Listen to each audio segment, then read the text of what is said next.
Hi guys, ನಮಸ್ತೆ. Welcome back to my channel. ಇದು ಶುಕ್ರವಾರದ ವ್ಲಾಗ್. ಬೆಳಿಗ್ಗೆ ತಿಂಡಿ ದೋಸೆ ಮತ್ತು ಚಟ್ನಿ.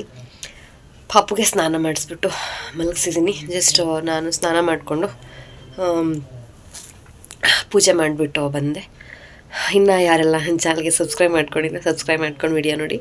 ಯಾರು ನನ್ನ ಚಾನಲ್ಗೆ ಸಬ್ಸ್ಕ್ರೈಬ್ ಮಾಡ್ಕೊಂಡಿದ್ದೀರೋ ಅವರೆಲ್ಲರಿಗೂ ತುಂಬ ಥ್ಯಾಂಕ್ ಯು ಸೋ ಮಚ್. ಇವತ್ತಿನ ವ್ಲಾಗಲ್ಲಿ ಏನೆಲ್ಲ ಆಗುತ್ತೆ ನೋಡ್ಕೊಂಬರೋಣ ಬನ್ನಿ. Hi guys, welcome back. ನಾನು ಬೆಳಗ್ಗೆನೇ ವಿಡಿಯೋ ಶುರು ಮಾಡೋಣ ಅಂದ್ಬಿಟ್ಟು ಮಾಡಿದೆ. ಇನ್ನೇನು ಸಂಜೆ 5 ಗಂಟೆ ಹತ್ತತ್ರ, 4:45 ಗಂಟೆ ಹತ್ತತ್ರ ಆಯಿತು. ಏನೂ ವಿಡಿಯೋ ಮಾಡೋಕ್ಕೆ ಆಗಲಿಲ್ಲ, ಏನೂ ವೀಡಿಯೋಸ್ ಮಾಡ್ಕೊಳ್ಳೇ ಇಲ್ಲ. ಪಾಪು ಸಂಜೆನೂ 3 ಗಂಟೆಗೆ ಮಲ್ಕೊಂಡು ಎದ್ದಿದ್ದು ಆಯಿತು. ಇಷ್ಟೊತ್ತಾದರೂ ನಾನೇನು ವೀಡಿಯೋ ಮಾಡಲೇ ಇಲ್ಲ. ಸೊ ನಾನು ಜಸ್ಟು ಇವಾಗಷ್ಟೇ ಒಂದು ಆರ್ಟಿಕಲ್ ಓದ್ತಾ ಇದ್ದೆ. ಅದರಲ್ಲಿ ಏನಿತ್ತು ಅಂದರೆ, ಜಪಾನೀಸ್ ಇರ್ತಾರಲ್ವ, ಅವ್ರ ಸ್ಕಿನ್ನು ಯಾಕಷ್ಟು ಚೆನ್ನಾಗಿರುತ್ತೆ ಅಂತ ಕೊಟ್ಟಿದ್ರು. ಅವ್ರು ಏನೇನು ತಿಂತಾರೆ, ಏನೇನು ಬಳಸ್ತಾರೆ ಅಂತ. ಸೊ ನಾನು ನಿಜ ಅನ್ನಿಸ್ತು, ನಿಜ ಅವ್ರು ನಮ್ಮ ಸ್ಕಿನ್ಗಿಂತ ಅವ್ರ ಸ್ಕಿನ್ ಎಷ್ಟು ಚೆನ್ನಾಗಿರುತ್ತಲ್ವ, ಗ್ಲೋಯಿಂಗ್ ಇರುತ್ತೆ, ಮತ್ತು ಏನು ರಿಂಕಲ್ಸ್ ಇರಲ್ಲ, ಏನಿಲ್ಲ, ಅಷ್ಟು ಚೆನ್ನಾಗಿರುತ್ತೆ. ಹೆಂಗೆ ಮೇಂಟೈನ್ ಮಾಡ್ತಾರೆ ಅಂತ ಅನಿಸುತ್ತೆ. ಅವರು ಸಮುದ್ರ ಪಾಚಿ ಇರುತ್ತಲ್ವ, ಅದು ಮತ್ತು ಅಣಬೆ ಇದೆಲ್ಲ ತಿಂತಾರಂತೆ. ಸೊ ಅದರಲ್ಲಿ ಎಲ್ಲ vitamin A, vitamin C, vitamin E ಇದೆಲ್ಲ ಇರುತ್ತಂತೆ. ಅದ್ರ ಬದಲಿಗೆ ಬೇಕಿದ್ದರೆ ಬಸಳೆ ಸೊಪ್ಪು ಮತ್ತು ಪಾಲಕ್ ಸೊಪ್ಪು, ಹರಿವೆ ಸೊಪ್ಪು ನನಗೂ ಗೊತ್ತಿಲ್ಲ ಅದು ಯಾವುದು ಅಂತ. ಪಾಲಕ್ ಸೊಪ್ಪು ಮತ್ತು ಬಸಳೆ ಸೊಪ್ಪು ಗೊತ್ತು. ಅದನ್ನು ಅವರು ಚೆನ್ನಾಗಿ ತಿಂತಾರಂತೆ. ಜೊತೆಗೆ ನಾವು ದಿನನಿತ್ಯ ನಾವು ಬಳಸ್ತಾ ಇರ್ತೀವಲ್ವ ಸಕ್ಕರೆ, ಆ ಸಕ್ಕರೆ ಅಂಶ ಇದೆಯಲ್ವಾ, ಈ ಸಕ್ಕರೆ ಅಂಶ ಆರ್ಟಿಫಿಷಿಯಲ್ ಶುಗರ್, ಇದು ನಮ್ಮ ಚರ್ಮನ ಸುಕ್ಕುಗಡಿಸುತ್ತಂತೆ. ಹಾಗಾಗಿ ಅವರು ಶುಗರ್ನ ಜಾಸ್ತಿ ತಗೊಳ್ಳಲ್ಲ. ಅದ್ರ ಬದಲಿಗೆ ಅವರು ಗ್ರೀನ್ ಟೀ ಕುಡಿತಾರಂತೆ. ನಾನು ಒಂದಷ್ಟು ದಿವಸ ಗ್ರೀನ್ ಟೀ ಕುಡಿತಾ ಇದ್ದೆ, ಮನೇಲೇ ಇದ್ನಲ್ಲ. ಆವಾಗ ಕೋವಿಡ್ ಟೈಮಲ್ಲಿ ಮನೇಲೇ ಇದ್ನಲ್ವ, ಆ ಟೈಮಲ್ಲಿ ಗ್ರೀನ್ ಟೀ ಕುಡಿದೆ, ಸುಮಾರು ತಿಂಗಳು ಕುಡಿದೆ. ಬಟ್ ನನಗೇನು ಆ ಥರ ಒಳ್ಳೆ ರಿಸಲ್ಟ್ ಬಂತು ಅಂತ ಏನು ನನಗೆ ಅನ್ನಿಸ್ಲಿಲ್ಲ. ಆಮೇಲೆ ಬಿಟ್ಬಿಟ್ಟೆ. ಒಂದಷ್ಟು ತಿಂಗಳುಗಳ ಕಾಲನೇ ಕುಡಿದೆ ನಾನು, ಆಮೇಲೆ ಕುಡಿಲಿಲ್ಲ. ಸೊ ಇದಿಷ್ಟು ತಗೊತಾರಂತೆ ಅವರು. ಆಮೇಲೆ ಇನ್ನೂ ಏನೋ ಓದಿದೆ ಕಣಪ್ಪ, ಮರ್ತೇ ಹೋಯ್ತು. ಮೀನು ತಿಂತಾರಂತೆ. ಮತ್ತು ಬ್ರೌನ್ ರೈಸು, ಮೋಸ್ಟ್ಲಿ ಕೆಂಪಕ್ಕಿ ಅಂತೀವಲ್ವ ನಾವು, ಅದೇ ಇರಬೇಕು ಅಂತ ಅನಿಸುತ್ತೆ. ಆ್ಯಕ್ಚುಲಿ ಕೆಂಪಕ್ಕಿ ತುಂಬ ಆರೋಗ್ಯಕ್ಕೆ ಒಳ್ಳೆಯದದು, ಜೊತೆಗೆ ದೇಹಕ್ಕೂ ಕೂಡ ತಂಪು. ನನ್ನ ಪಾಪುಗೆ ಒಂದಷ್ಟು ದಿವಸ ಅದನ್ನೇ ಯೂಸ್ ಮಾಡಿದೆ, ಮತ್ತೆ ತರ್ಸೋಕ್ಕೆ ಹೋಗಿಲ್ಲ. ಅವನಿಗೆ ಅಂತ ಸಪ್ರೇಟ್ ಮಾಡ್ತೀನಲ್ವ, ಆವಾಗೆಲ್ಲ ನಾನು ಅವನಿಗೆ ಕೆಂಪಕ್ಕಿನೇ ಯೂಸ್ ಮಾಡ್ತೀನಿ. ಸೊ ಇದಿಷ್ಟು ಇನ್ನೂ ಏನೇನೋ ಇರುತ್ತೆ ಅಲ್ಲಿ ಕೊಟ್ಟಿದ್ದು ಅಷ್ಟೇ. ಸೊ ಅದಷ್ಟು ಕೊಟ್ಟಿದ್ರು, ಅದೆಲ್ಲ ತಿಂತಾರಂತವರು. ಅದಕ್ಕೆ ಅವ್ರ ಸ್ಕಿನ್ನು ಅಷ್ಟೊಂದು ಚೆನ್ನಾಗಿದೆ ಅಂತ. ನಾವು ಫಾಲ್ ಮಾಡೋಕ್ಕೆ ಹೋದರೆ ನಮಗೂ ಹಂಗೆ ಆಗುತ್ತಾ ಏನೋ, ಅದೆಲ್ಲ ಗೊತ್ತಿಲ್ಲ. ಸುಮ್ಮನೆ ಓದೋದ್ನೆಲ್ಲ ಹೇಳಬೇಕು ಅಂತ ಅನ್ನಿಸ್ತು, ಹೇಳಿದೆ ಅಷ್ಟೇ. ಇವಾಗೆಲ್ಲ ಮೊಬೈಲ್ ಓಪನ್ ಮಾಡಿದ್ರೆ ಸಾಕು, ಯೂಟ್ಯೂಬ್ ಓಪನ್ ಮಾಡಿದ್ರು ಅಷ್ಟೇ, ಇನ್ಸ್ಟಾಗ್ರಾಮ್ ಓಪನ್ ಮಾಡಿದ್ರು ಅಷ್ಟೇ, ಬರೀ ವರಮಹಾಲಕ್ಷ್ಮಿ ಹಬ್ಬದ್ದೇ ಬರ್ತಾಯಿದೆ. ವರಮಹಾಲಕ್ಷ್ಮಿ ಹಬ್ಬಕ್ಕೆ ಏನು ಶಾಪಿಂಗ್ ಮಾಡಿದ್ರು ಅದೇ ಬರುತ್ತೆ, ಮತ್ತು ಲಕ್ಷ್ಮಿ ಹಿಂಗೆ ಸೀರೆ ಉಡ್ಸೋದು ಅದೇ ಬರ್ತಾಯಿದೆ. ಅದೆಲ್ಲ ಒಂಥರ ನೋಡೋಕ್ಕೆ ಚೆನ್ನಾಗಿರುತ್ತೆ. ದೇವ್ರಿಗೆ ಅದು ಶಾಪಿಂಗ್ ಮಾಡೋಕ್ಕೂ ಒಂಥರ ಚೆನ್ನಾಗಿರುತ್ತೆ, ಶಾಪಿಂಗ್ ಮಾಡಿರೋದನ್ನು ನೋಡೋದಕ್ಕೂ ಚೆನ್ನಾಗಿರುತ್ತೆ, ಮತ್ತು ದೇವ್ರಿಗೆ ಅಲಂಕಾರ ಮಾಡೋದು ನೋಡೋಕ್ಕೂ ಒಂಥರ ಚೆನ್ನಾಗಿರುತ್ತೆ, ಒಂಥರ ಖುಷಿ ಕೊಡುತ್ತೆ. ನಾನು ಮಣಿಯವ್ರ ಮನೆ ಗೃಹ ಪ್ರವೇಶದಲ್ಲಿ ಮತ್ತು ಸುಮಾರು ಕಡೆ ನಾನು ಮಾಡಿದ್ದೀನಿ. ಒಂಥರ ಚೆನ್ನಾಗಿರುತ್ತೆ. ಒಂದೊಂದು ಸಲ ಒಂದೊಂದು ಥರ ಸೀರೆ ಉಡ್ಸೋದು ಬರ್ತಾ ಪ್ರತಿ ವರ್ಷ ನೋಡ್ತಾ ಇರ್ತೀನಿ.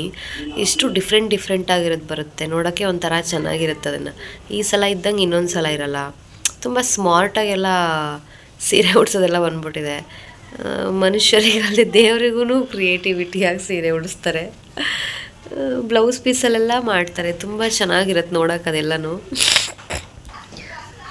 ಗೃಹ ಪ್ರವೇಶ ಟೈಮಲ್ಲಿ ನಾನು ಮೊಬೈಲಲ್ಲೇ ನೋಡಿಕೊಂಡು ಕೈ ಕಾಲು ಮಾಡೋದೆಲ್ಲ ಹೆಂಗೆ ಮಾಡೋದು ಅಂತ ನೋಡ್ಕೊಂಡು ಮಾಡಿದ್ದೆ. ಸೊ ಕೈ ಅದೆಲ್ಲೋ ಮಿಸ್ ಆಯಿತು, ಬಟ್ ಕಾಲು ಮಾತ್ರ ಇದೆ ಅಷ್ಟೇ ದೇವ್ರದ್ದು. ಅದನ್ನು ಮಾಡಿದ್ದೆ, ಚೆನ್ನಾಗಿ ಬಂದಿತ್ತು. ಬಟ್ ಕೈ ಅಷ್ಟೊಂದು ಚೆನ್ನಾಗಿ ಕಾಲನ್ನ ಹೆಂಗೆ ಮಾಡಿದ್ದೆ ಅಂದರೆ ಬಟ್ಟೆಲೇ ಮಾಡಿದ್ದೆ.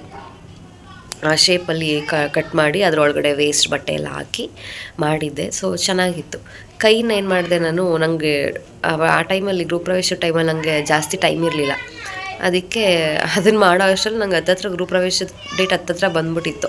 ಹಂಗಾಗಿ ಪೇಪರಲ್ಲಿ ಮಾಡಿದ್ದೆ. ವೇಸ್ಟ್ ಏನಪ್ಪ ಇನ್ವಿಟೇಷನ್ ಕಾರ್ಡ್ ಬರುತ್ತಲ್ವ ವೇಸ್ಟು, ಅದರಲ್ಲಿ ಮತ್ತು ಡ್ರಾಯಿಂಗ್ ಶೀಟ್ ಯೂಸ್ ಮಾಡಿಕೊಂಡು ಹಂಗೆ ಕಟ್ ಮಾಡಿ ಪೇಸ್ಟ್ ಮಾಡಿದ್ದೆ. ಕೈ ಹೋಯ್ತು, ಕಾಲು ಮಾತ್ರ ಉಳ್ಕೊಂತು. ಇದ್ದಿದ್ರೆ ಹಾಕ್ಬೋದಾಯಿತು ಈ ಸಲನೂ, ಬಟ್ ಕೈನೇ ಇಲ್ಲ. ನಾನು ನೋಡ್ತೀನಿ, ಹೆಂಗಾದ್ರೂ ಫೋಟೋ ಏನಾದರೂ ಸಿಕ್ಕಿದ್ರೆ ನಾನು ಇಲ್ಲಿ ಪೇಸ್ಟ್ ಮಾಡೋದಕ್ಕೆ ಟ್ರೈ ಮಾಡ್ತೀನಿ, ನಾನು ಯಾವ ಥರ ಸೀರೆ ಉಡಿಸಿದ್ದೆ ಲಕ್ಷ್ಮಿಗೆ ಅಂತ. ಸೊ ಒಂಥರ ಚೆನ್ನಾಗಿರುತ್ತೆ ಅದೆಲ್ಲ ನೋಡೋದಕ್ಕೆ.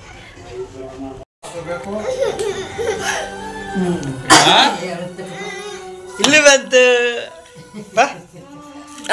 ಟಾಟಾ ಆಯ್ತು ಬರಲ್ವಾ? ಸರಿ, ತಾತ ಹತ್ರ ಹೋಗು, ತಾತ ಹತ್ರ ಹೋಗು.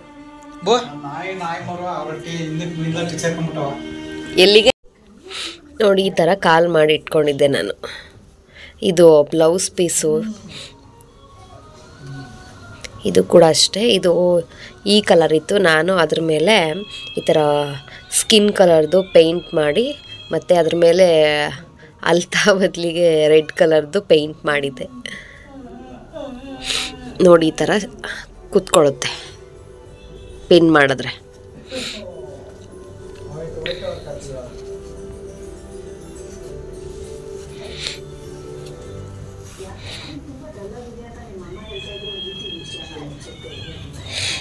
ಈ ಬೆರಳು ಸ್ವಲ್ಪ ಉದ್ದ ಆಗೋಯ್ತು. ಮತ್ತು ಇದೊಂದು ಮುಖವಾಡ ಯಾವಾಗಲೂ ಇಟ್ಕೊಂಡಿರ್ತೀನಿ. ಅದರ ಜೊತೆ ಸೆಟ್ ಒಂದು ಆರ್ಟಿಫಿಷಿಯಲ್ದೊಂದು ತಾಳಿ, ಅದು ಕಾಲು ಮತ್ತು ಇದೊಂದು ಮುಖವಾಡ, ಇದಿಷ್ಟು ಯಾವಾಗಲೂ ಇಟ್ಕೊಂಡಿರ್ತೀನಿ. ಎಷ್ಟು ಲಕ್ಷಣವಾಗಿ ಕಾಣಿಸುತ್ತೆ ಅಲ್ವಾ ಮುಖ. ನಾನು ಒಂದು ಸಲ ನಗರದ ಮನೇಲಿದ್ದಾಗ ಫಸ್ಟ್ ಟೈಮ್ ವರಮಹಾಲಕ್ಷ್ಮಿ ಹಬ್ಬಕ್ಕೆ ತೆಂಗಿನಕಾಯಿ ಮೇಲೆ ಅಕ್ಕಿ ಹಿಟ್ಟನ್ನೆಲ್ಲ ಅಪ್ಲೈ ಮಾಡಿ ಈ ಥರ ಒಂದು ಮುಖನ ನಾನೇ ಮಾಡಿದ್ದೆ. ಬಟ್ ಅಷ್ಟೊಂದು ನೀಟಾಗಿ ಬರಲಿಲ್ಲ, ಬಟ್ ಹೆಂಗೋ ಮಾಡಿದ್ದೆ. ನನಗೆ ಕೈಯಲ್ಲಿ ಮಾಡಬೇಕು ಅಂತ ತುಂಬ ಇಷ್ಟ, ಅದಕ್ಕೆ ನಾನೇ ಮಾಡಿದ್ದೆ ಅದನ್ನು.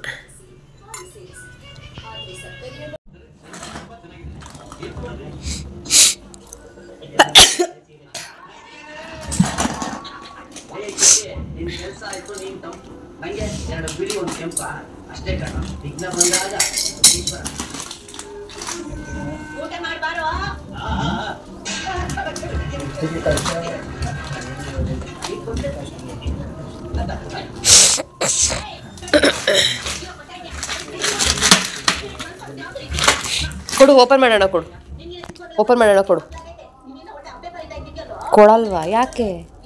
ಓಪನ್ ಮಾಡೋಣ, ಕೊಡು. ಓಪನ್ ಮಾಡೋಣ, ಕೊಡಿಲಿ. ಈ ಬೇಡವಾ? ಮತ್ತೆ ABCD ಬೇಕಾ? ABCD ಬೇಕಾ?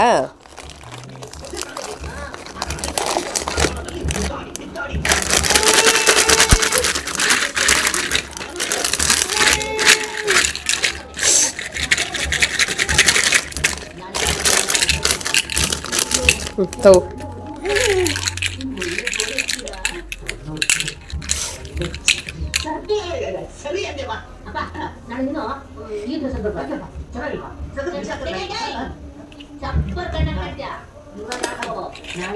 ಇಲ್ಲಿ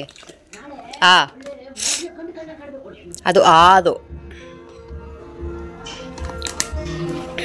ಎತ್ಕೋ.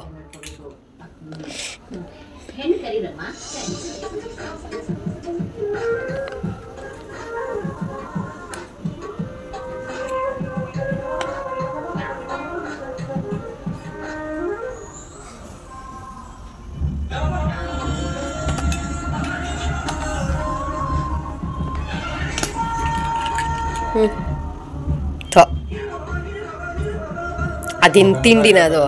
ಹಾಂ, ಟಿ ವಿನಲ್ಲಿ ಯಾವುದೋ ಸಾಂಗ್ ಬರ್ತಿತ್ತು, ನಮಗೆ ಗೊತ್ತೇ ಇಲ್ಲ, ಅವನ ಪಾಡಿಗೆ ಅವ್ನು ಡ್ಯಾನ್ಸ್ ಮಾಡ್ತಿದ್ದಾನೆ. ಆಮೇಲೆ ವೀಡಿಯೋ ಮಾಡ್ಕೊಳ್ಳೋಣ ಅಂದ್ಬಿಟ್ಟು ಮಾಡೋಕ್ಕೆ ಶುರು ಮಾಡಿದೆ, ಅವ್ನು ಡ್ಯಾನ್ಸ್ ಮಾಡೋದೇ ನಿಲ್ಲಿಸ್ಬಿಟ್ಟ.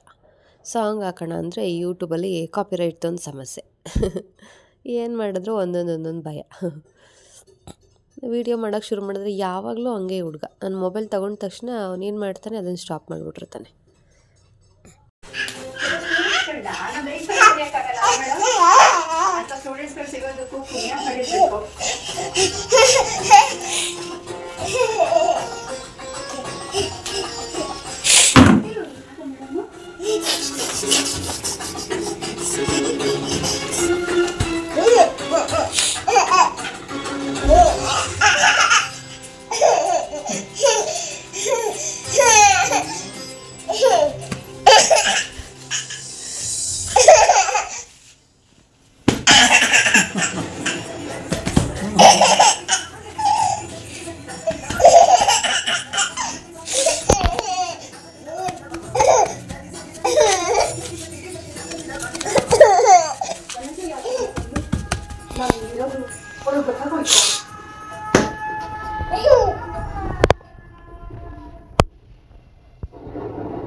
ಬೇಡ ಬೇಡ ಬರಬೇಡ ಬರಬೇಡ ಬರಬೇಡ. ಝೂಝು ಕರ್ಕೊಂಬ, ಅಲ್ಲಿ ಝೂಝು ಕರ್ಕೊಂಬ. ಪಾಪ ಅಳ್ತಾನೆ, ಕರ್ಕೋ. ಛೇ ಪಾ.